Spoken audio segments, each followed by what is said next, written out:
Trump has just decided to put a halt on the funding from the US to the WHO that the organization depends so heavily on. So madness, shouts the world. But is it really madness? Let's look into it. To begin with, let's read from this BBC article. What is Donald Trump's argument? The US has by far the highest number of coronavirus cases and deaths worldwide, with more than 600,000 cases and 26,000 deaths.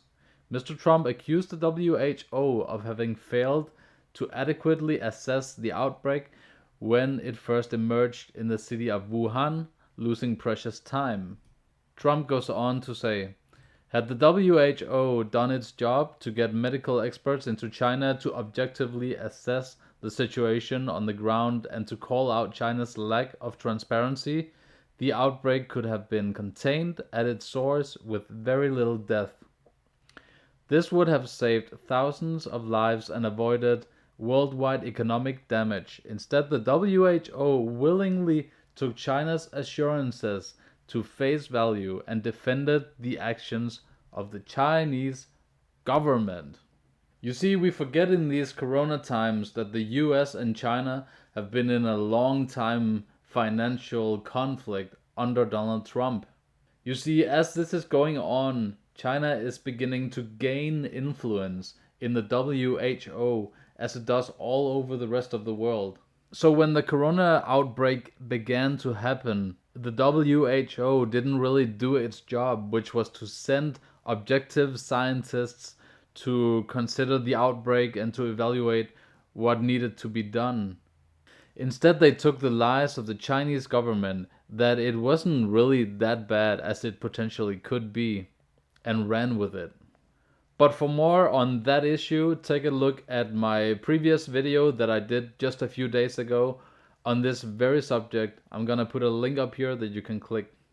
So of course this was an important move for Trump, and now that he has made this move and actually defunded the WHO, more world leaders are beginning to react to it. So I'll give you a quick overview to see if more countries are considering the defunding that the US just has done. Now, Bill Gates is the second biggest donor to the WHO, so he was quick to respond with this tweet. Halting funding for the WHO during a world health crisis is as dangerous as it sounds. Their work is slowing the spread of COVID-19, and if that work is stopped, no other organization can replace them. The world needs WHO now more than ever.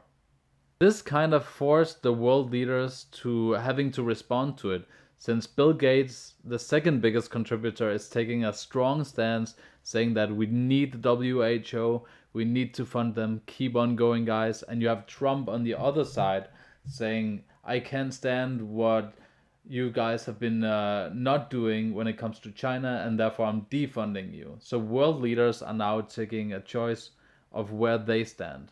Quickly, before we go on, I just wanted to give you the chance to subscribe to my channel if you like the content that I'm doing.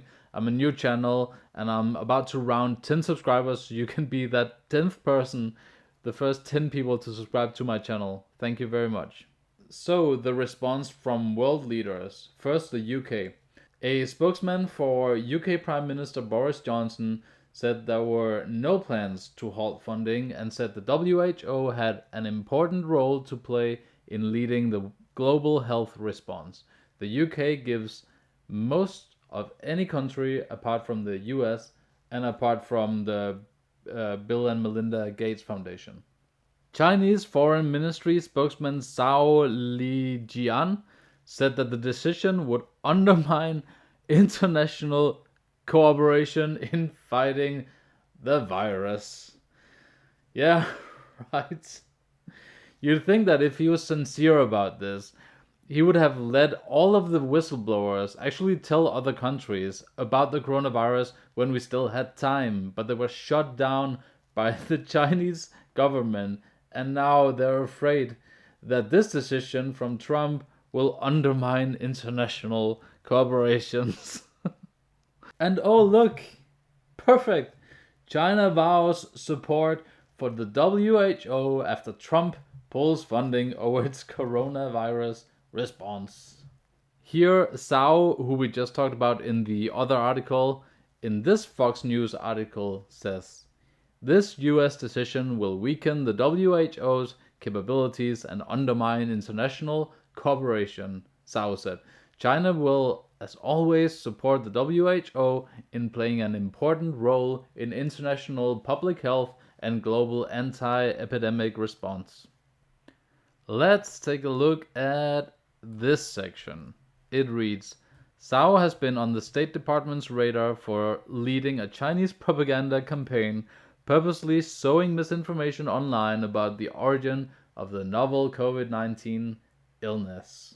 Listen guys, it's difficult to tell whether Trump is right or wrong in halting the funding of the WHO, but there's a deeper thing going on here. This financial proxy war is being fought in a bunch of different arenas between the US and China, and the WHO is just the newest arena.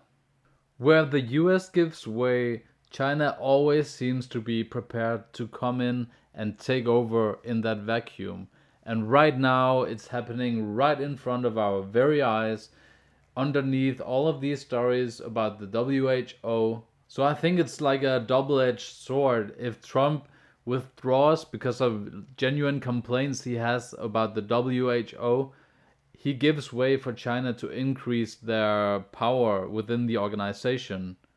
And giving up that kind of ground might be irreversible. So I'll round the video off here.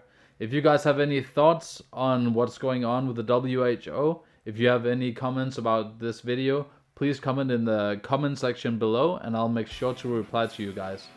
Thank you for watching and have a good day.